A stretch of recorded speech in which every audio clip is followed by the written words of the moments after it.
को सूरत आवे भगवान, मैं अपराधी जन्म की नस्ल भरे विहार, तुम नाम को बंदिना मेरे सुनो कुमार, नहीं विद्या नहीं बाहुब नहीं बर्तन कोधा, आपकी शरण में आएंगे कहाँ जाऊं मेरा, कहाँ जाऊं मेरा।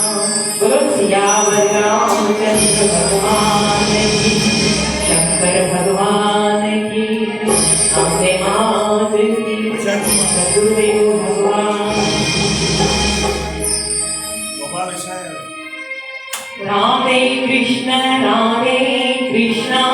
कृष्ण कृष्ण राधे राधे, राधे श्याम श्याम श्याम श्याम, राधे राधे, राधे कृष्ण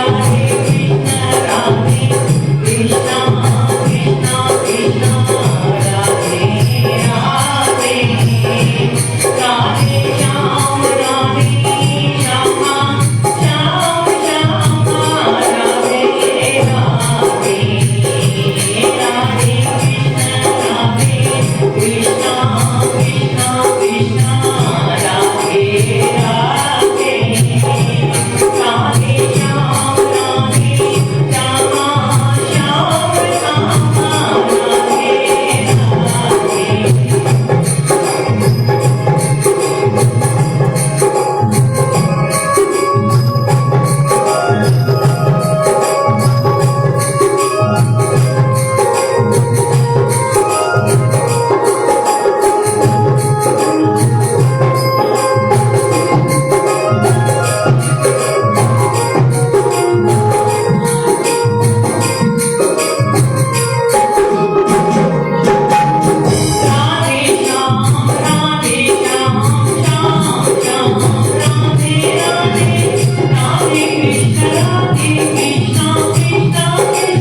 बोलो सच्चिदानंद सियावर रामचंद्र भगवान की, उमापति महादेव की। सभी जय जयकार करेंगे। पवन पुत्र हनुमान महाराज की, श्री बांके बिहारी लाल की, राज सरकार की, बाबा धनीराम साहेब की, बाबा नंदलाल साहेब की, श्रीमद् भागवत महापुराण की।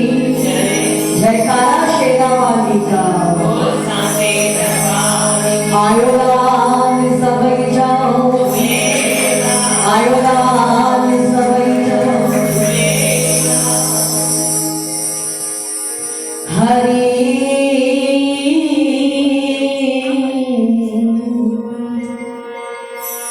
हरि ओम गुरुर्ब्रह्मा गुरुर्विष्णु गुरुर्देव महेश्वर, गुरुर्साक्षात् परब्रह्म, तस्मै श्री गुरुवे नमः, तस्मै श्री गुरुवे नमः। वक्रतुंड महाकाय, कोटि सूर्य समप्रभ, निर्विघ्नं कुरु मे देव, सर्वकार्येषु सर्वदा। सर्वमङ्गलमाङ्गल्ये शिवे सर्वार्थ साधिके, शरण्ये त्र्यम्बके गौरी नारायणी नमोस्तुते, नारायणी नमोस्तुते। वसुदेवसुतं देवं कंसचारूणमर्दनं, देवकी परमानन्दं कृष्णं वन्दे जगद्गुरुं। भवानी शङ्करौ वन्दे श्रद्धा विश्वासरूपिणौ, याभ्यां विना न पश्यन्ति सिद्धाः स्वान्तास्तमीश्वरम्। लोकाभिरामं रणरङ्गधीरं, रामेवनेत्रं रघुवंशनाथं, कारुण्यरूपं करुणाकरं श्रीरामचन्द्रं शरणं प्रपद्ये।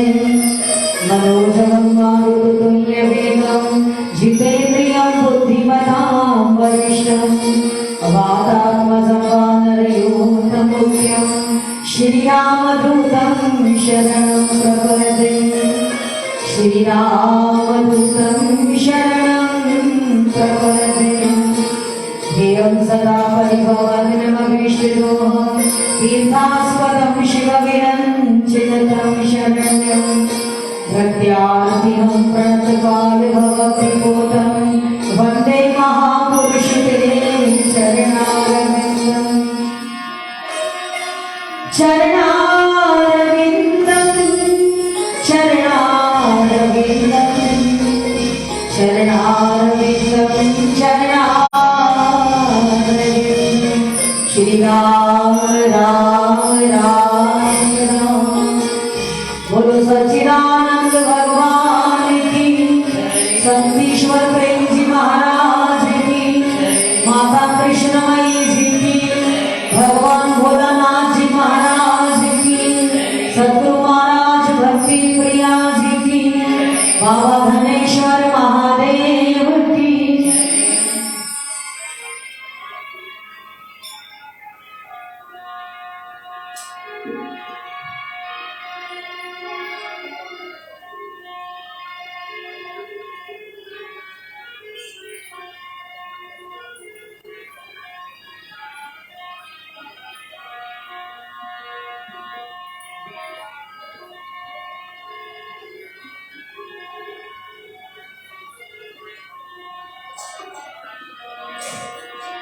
शीश मुकुट कटिकाचनी,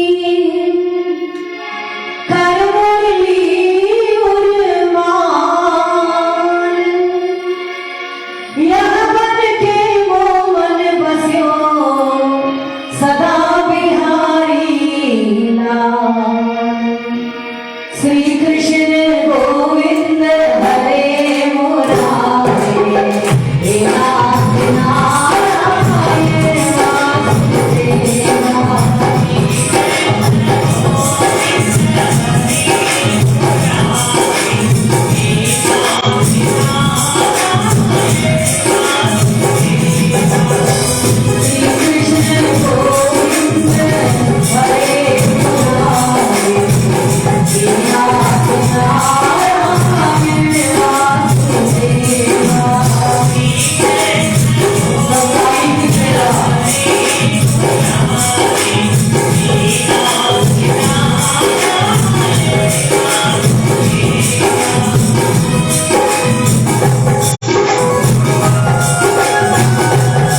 बोलो राधा कृष्ण सरकार बांके बिहारी लाल की।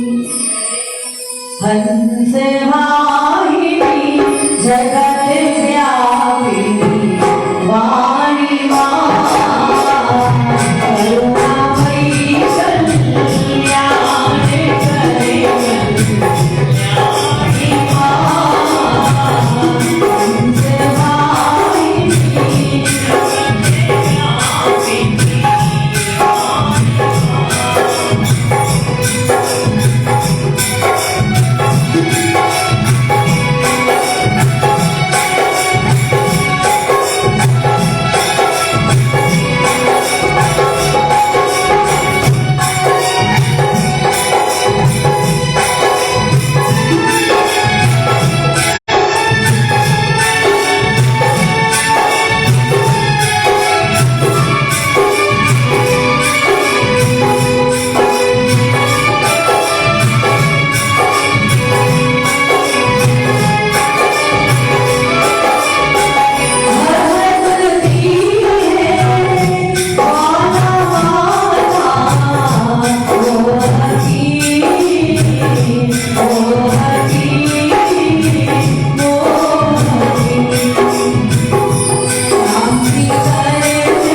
श्रीमद् भागवत महापुराण की।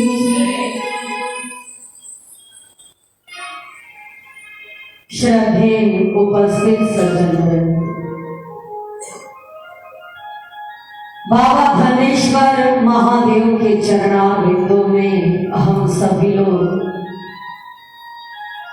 पूज्य बाबा नंदलाल जी की सुंदर पुण्यतिथि पर श्रीमद् भागवत महापुराण की कथा का श्रवण कर रहे हैं।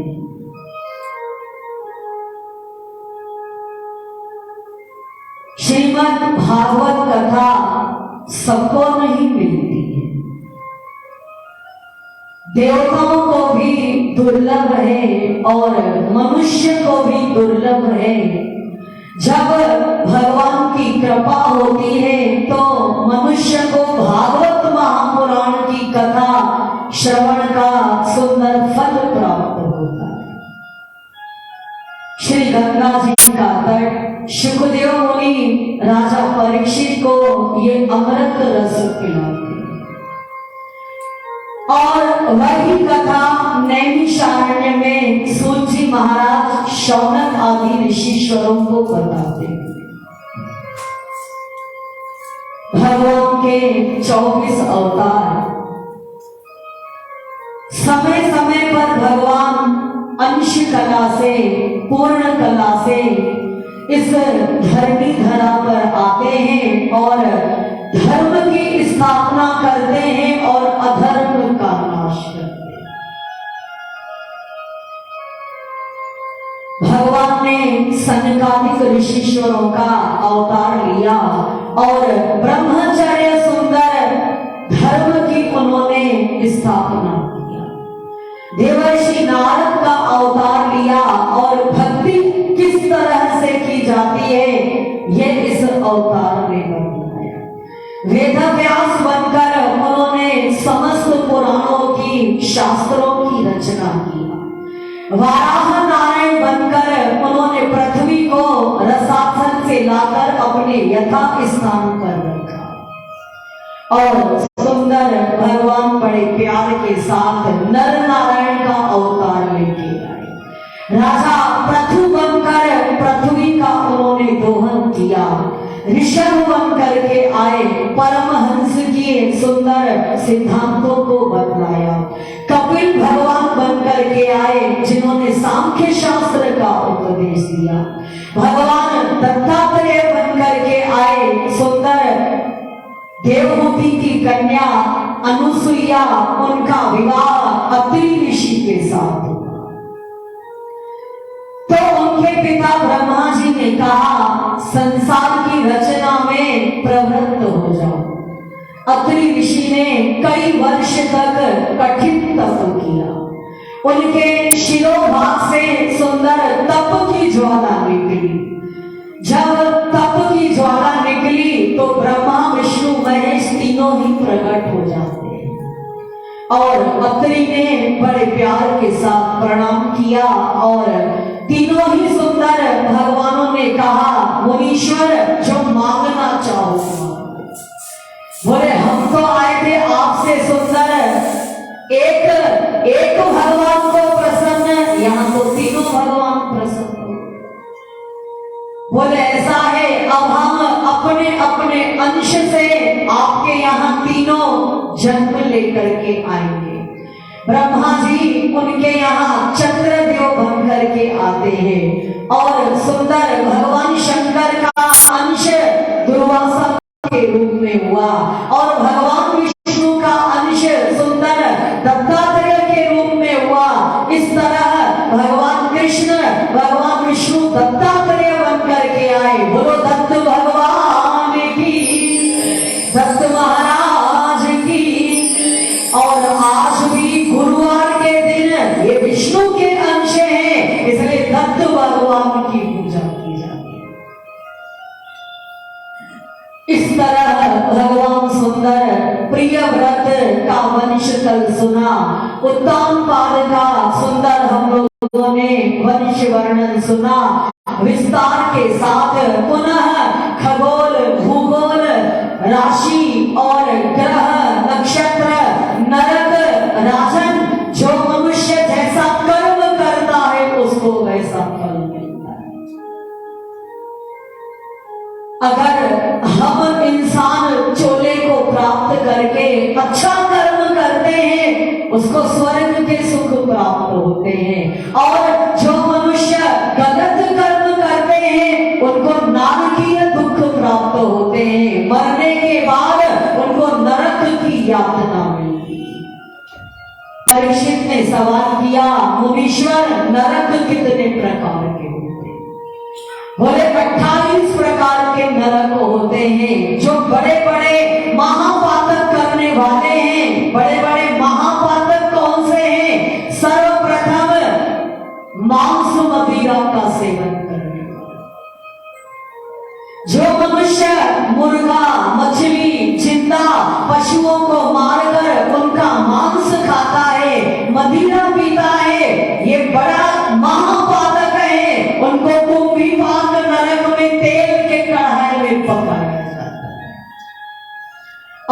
जो मनुष्य गुरु से, गुरु स्त्री से, ब्राह्मण से, ब्राह्मण पत्नी से, सत्पुरुष से उनका अवहेलना करता है, अपमान करता है, उनका हर तरह से उनको दुर्वचन कहता है, ये सबसे बड़े महापाप हैं, उनको महानरक नरक में जाना पड़ेगा। जो मनुष्य स्वर्ण की चोरी करता है वो रौरव नरक के जाता है। जो पर धन को, पर दूसरे की विरासत को अपने पास रख लिया करता है, उनको हर तरह से 80 पत्र वन नरक के अंदर जाता है। कोई सूचीमुख नरक के अंदर, कोई वैतरणी के अंदर। जो वैतरणी वहां पर नदी है, उस नदी में जल नहीं है, उसमें रक्त, मांस, खून, पीव, मल, मूत्र, हड्डियां, उसके अंदर उन पापियों को डाला जाता है। जब कई तरह से मनुष्य ये गलत काम करता है, पर दूसरे का धन, दूसरे की स्त्री, पर पुरुष गलत काम, झूठ, बेईमानी, हिंसा, मद, मत्सर, राग, द्वेष, लोभ और हर तरह से मनुष्य के लिए एक गलत विचार करना, प्रपंच करना, निंदा करना, ये सब गलत काम है, जिन कामों का परिणाम मनुष्य को मरने के बाद नरक के अंदर जाना है।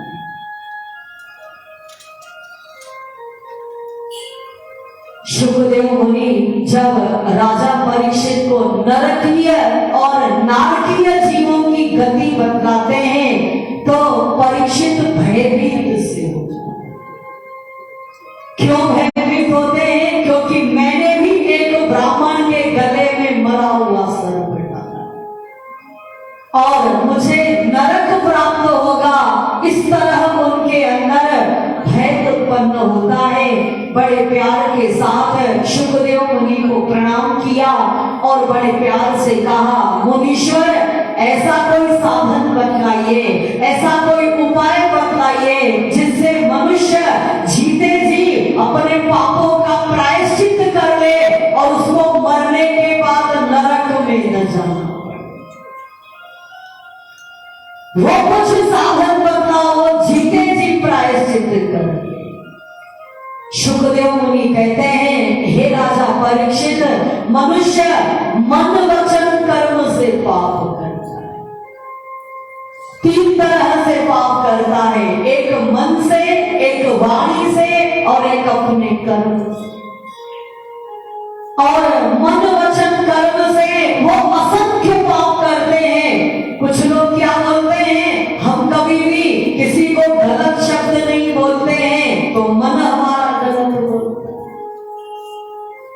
कोई कहता है हम किसी को कभी थप्पड़ नहीं मारते हैं, कुछ उनका अहित नहीं करते हैं तो हमारी किसी का कर्म अच्छा है तो वाणी खराब है, किसी की वाणी अच्छी है तो उसका मन खराब है। हम मनुष्य मन, वाणी, कर्म से गलत गलत विचार।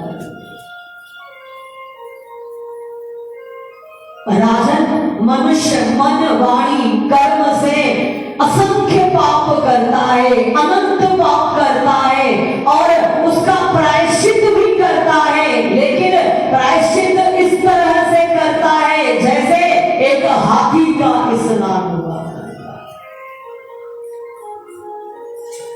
हाथी बहुत नहाता है और जब किनारे पर आता है वहां की पड़ी हुई धूल और रेत सूंड से उठाकर अपने ऊपर डाल देता है। हाथी का नहाना व्यर्थ हो जाता है। इसी तरह मनुष्य धर्म भी करता है, कर्म भी करता है, जप भी करता है, तप भी करता है, असंख्य अनेक तरह से सत्कर्म करता है। लेकिन हाथी स्नान थोड़ी देर के बाद उसके अंदर अहंकार आ जाएगा। गुरु नानक शाह कहते हैं, तीरथ व्रत अनुदान कर मन में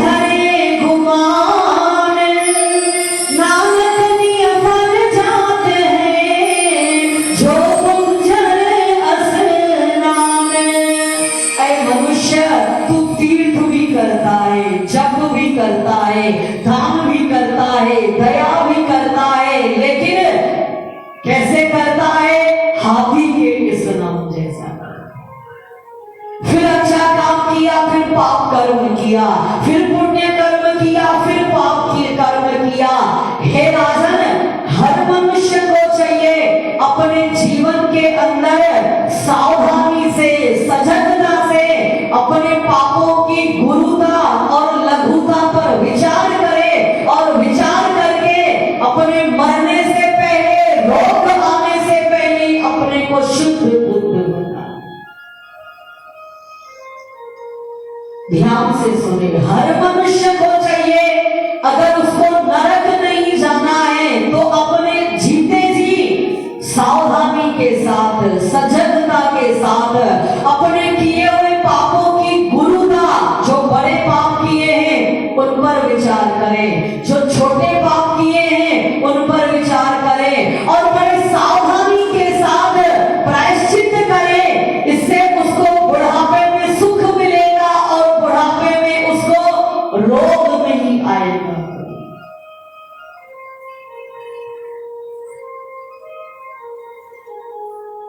परीक्षित ने कहा, लेकिन महाराज फिर मनुष्य को माया पकड़ लेती है, वो आज प्रायश्चित करेगा, कल फिर नया पाप करेगा।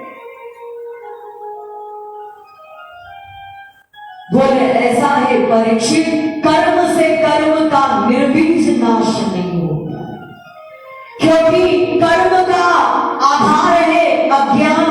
अज्ञान रहने हमारी पाप वासनाएं नहीं दूर होती है। हमारी पाप वासनाएं तब दूर होगी जब मनुष्य को तत्व ज्ञान हुआ करता है, जब भक्त को ज्ञान आ जाएगा, जब भक्त के अंदर तत्व ज्ञान उत्पन्न होगा, जब ज्ञानी के अंदर ये विचार प्रगाढ़ होगा, संसार असत्य है और भगवान ही सत्य है। और तत्व ज्ञानी अपने पापों को उस तरह जला देता है जिस तरह जंगल में बांसों के झुरमुट में आग लगा दी जाती है और सारे जंगल की खराब घास, बांस सब नष्ट हो जाते हैं। ज्ञान की अग्नि बड़े से बड़े पापों को नष्ट कर देती है। गीता में भगवान श्री कृष्ण कहते हैं, अर्जुन ज्ञानाग्नि सर्व कर्मणाम भस्मते कुरुते जना। ज्ञान की अग्नि में सब कर्म हमारे जल करके भस्म हो जाते हैं। लेकिन ये कलयुग है, कलयुग में ज्ञान के अंदर स्थिर रहना कठिन है। दूसरा साधन बतलाया, क्या बतलाया? बोले परीक्षित, हर मनुष्य को चाहिए भक्त बनकर भगवान की शरण ग्रहण, भगवान के चरणों में समर्पण कर दे, उनकी शरण ग्रहण कर ले। हे नाथ, पापी हूं, खरा हूं, खोटा हूं, भला हूं, मंदा हूं, रोज पाप करता हूं, हम तेरी शरण में हैं, मेरे गुनाहों को माफ करो, मेरे सुंदर कर्म की वासना को खत्म करो। भजन करें, भगवान की शरण ग्रहण कर ले, भगवत भक्तों का संग करें, फिर पाप करने की इच्छा ही खत्म हो जाए।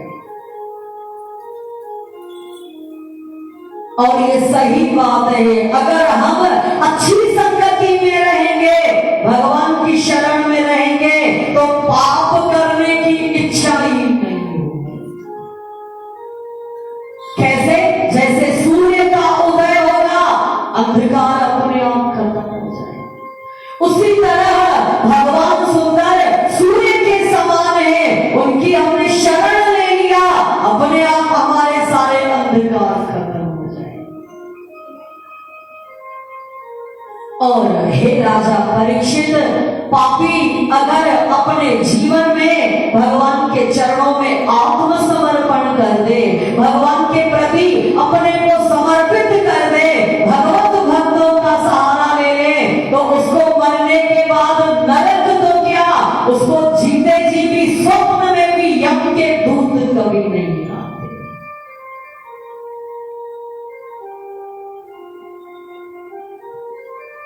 जब मुनि शुकदेव ने ये कहा तो राजा परीक्षित ने कहा, कोई ऐसा उदाहरण है जो बहुत पापी हो और भगवान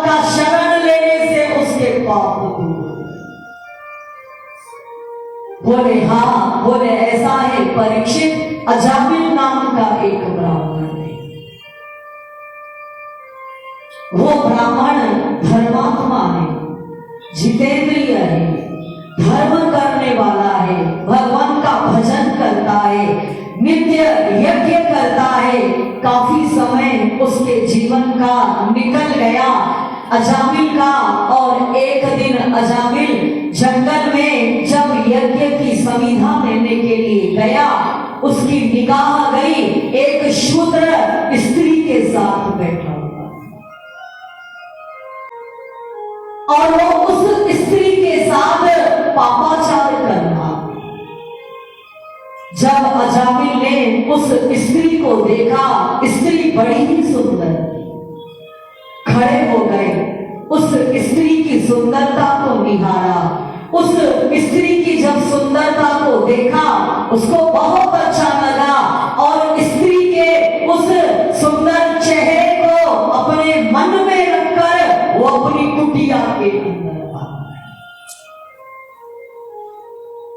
जब आज भगवान का पूजन करने बैठा, तो भगवान के मुखारविंद में उस नारी का दर्शन हो,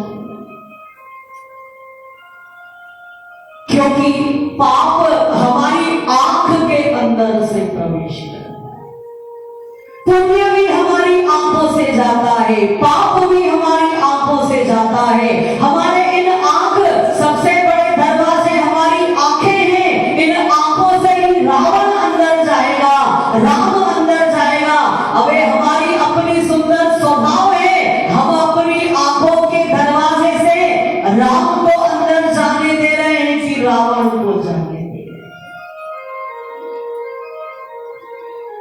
सुखी रहने का सबसे बड़ा अच्छा तरीका है रावण को भी राम कहे,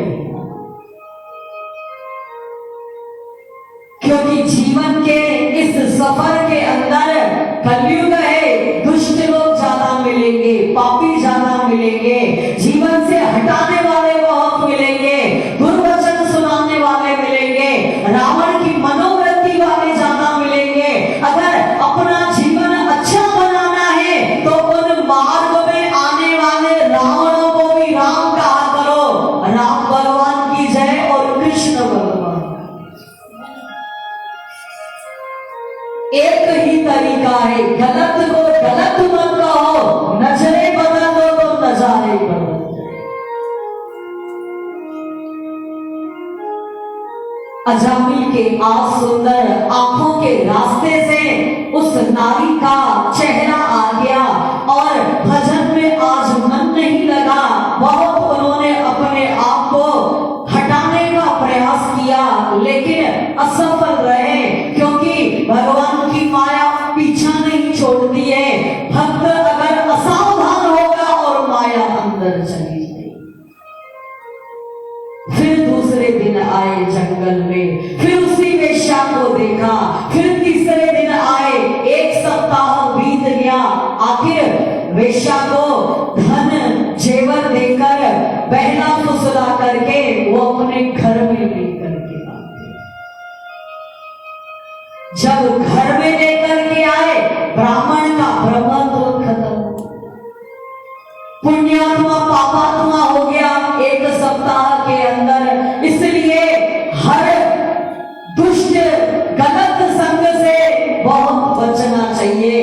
एक संतरा बेच रहा था, कह रहा था अच्छे संतरे, अच्छे संतरे, अच्छे संतरे ले लो। सामने से छज्जू भगत जा रहे थे, अपने शिष्यों के साथ जब जा रहे थे, खड़े हो गए, बोले महाराज संतरे चाहिए क्या? बोले नहीं। तो क्या हुआ? इसकी सुंदर वाक्य सुन रहा हूं। क्या सुन रहे हो? अच्छे संतरे, अच्छे संतरे, अच्छे संतरे। अरे बोले गुरुदेव आपका भी दिमाग ये कह रहा है अच्छे संतरे, ये कुछ भी कहे, लेकिन मैंने ये सुना अच्छे संतरे, अच्छे संतरे, अच्छे संतरे। संसार कुछ भी हो, लेकिन उससे अच्छी अच्छी चीजों को कहे।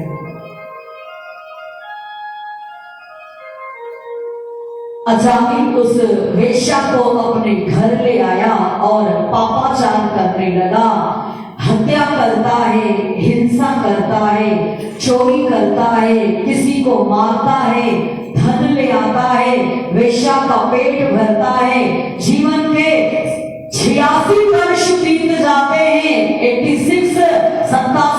87 वर्ष चालू हो गया, 9 पुत्र होते हैं और वेश्या अभी भी गर्भवती है। बाहर निकली तो कुछ संत वहां से जाते, तो संतों ने कहा देवी, बोले जी महात्मन, कुछ तेरे घर से अन्न धन चावल मिलेगा? बोले जी महाराज। वेश्या ले आई आटा दाल चावल और संत को दिया। उसी समय अजामिल चोरी करके आए कहीं से। बोले ये मेरे पति देव हैं। अच्छा, तो तुम्हारी पत्नी ने अन्न का दान दिया, तुम अब दक्षिणा, क्योंकि कोई भी दान दक्षिणा के बिना पूर्ण नहीं होता है, तुम दक्षिणा दे दो। अजामिल महापापी था, उसने कहा महात्मन, इस रास्ते से आने जाने वाले को मैं लूटता हूं, आपको नहीं लूटा है, यही दक्षिणा है मेरी, जाइए आप यहां से। संतों ने सोचा, देखा ये तो महापापी है सच। अब इसके घर का अन्न तो हमने ले लिया, अब इसका कल्याण भी करना है। महापापी का कल्याण किस तरह होगा? इसको कुछ साधन तो बतला नहीं सकते हैं, इसको सरल साधन से मोक्ष देना है, मुक्ति देना है। बोले ऐसा है, हम तुमसे कुछ लेना चाहते हैं, वचन। बोले बोलिए। तुम्हारी धर्म पत्नी गर्भवती है? बोले हाँ। जब तुमको बेटे का जन्म हो तो उसका नाम नारायण रख देना।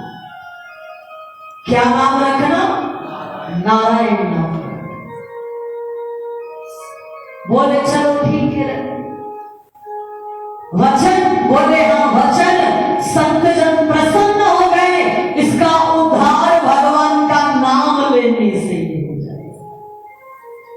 और वेश्या ने बेटे को जन्म दिया और अजामिल ने उसका नाम रखा नारायण। छोटे बेटे में, छोटी बेटी में, छोटी बहू में, छोटे पोते में, इन सब में ज्यादा मोह रहता है। अजामिल का मोह अपने छोटे बेटे में ज्यादा है। वो दिन रात नारायण नारायण नारायण नारायण, खाना उसके साथ खाता है, विश्राम उसके साथ करता है, घूमने उसके साथ जाता है। वो हर क्षण नारायण नारायण नारायण।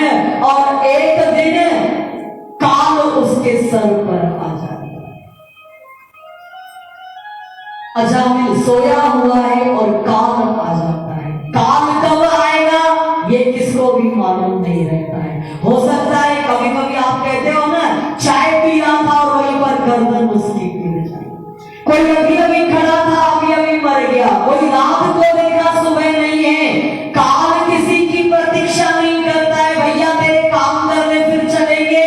काल तो जब आएगा उस समय हम लोग जिस स्थिति के अंदर हैं, अजामिल सो रहे हैं और नारायण बाहर खेल रहा है। धर्म के दूत यमदूत अपना विकराल चेहरा उसको दिखाते हैं, गले में फांसी लगाते हैं और डांट रहे हैं, इस पापी को नरक ले चलो, इस पापी को मारते चलो। अजामिल दुखी हुआ और आवाज लगाई नारायण नारायण नारायण नारायण। और उसी समय भगवान के दूत आ जाते हैं। बोलो नारायण भगवान की। अजामिल मूर्छित अवस्था में देख रहा है, क्रूर भी दूत है और अच्छे भी दूत वहां पर। और विष्णु दूतों ने कहा, यमदूतों ये नरक लोक ले जाने लायक नहीं है, अभी इसकी उम्र के 12 साल और बाकी है, इसलिए आप इसको छोड़ करके जाओ। बोले ये महापापी है। पापी था, अभी नहीं है। बोले क्यों? इसने जीवन के अंतिम समय में हमारे भगवान नारायण नारायण का जाप। यमदूतों ने कहा आपके भगवान का जाप नहीं किया है, अपने बेटे का किया है। बोले ऐसा है, धर्म क्या बोलता है? भगवान का नाम बेटे के बहाने, पति के बहाने, पुत्र के बहाने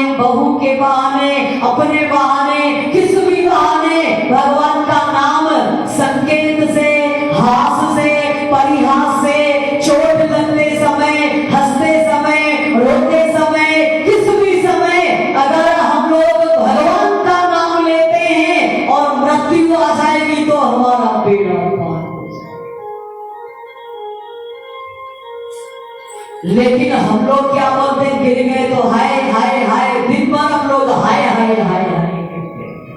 हाय ये क्या हो गया, हाय माई नहीं आई घर की आज, हाय खाना वाली नहीं आई, हाय बर्तन वाली नहीं आई, हे राम ये क्या हो गया, हाय हाय मत कहो, हरि हरि कहो जीवन।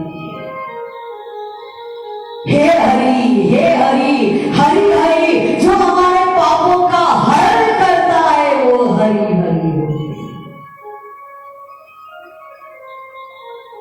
यम के दूतों ने जब सुना तो चले गए वहां से, और भगवान विष्णु के दूत भी इसको अल्प मृत्यु का योग, कभी कभी किसकी हस्तरेखा में अल्प मृत्यु अल्पायु योग रहता है, और अगर वो टल गया फिर उसका अपना पूरा मृत्यु का योग है।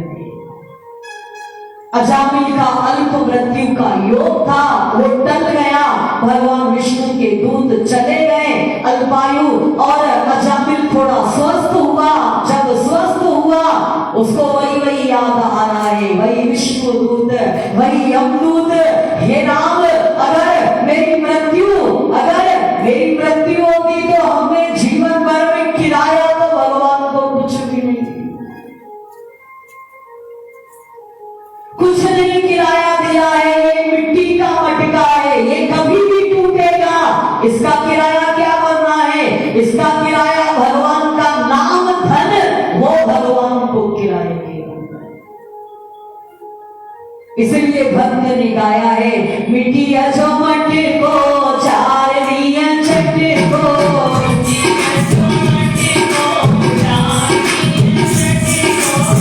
मिट्टिया जो मटको चार दिया चटको,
अजामिल सुंदर अपने पापों का प्रायश्चित कर।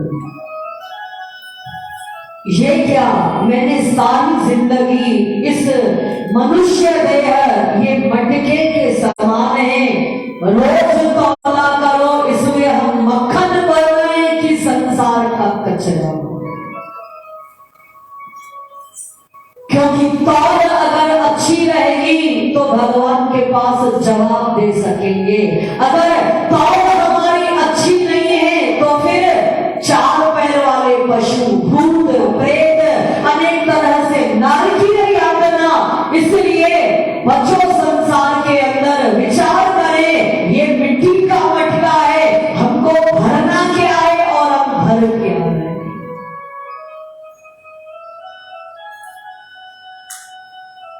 अजामिल को अब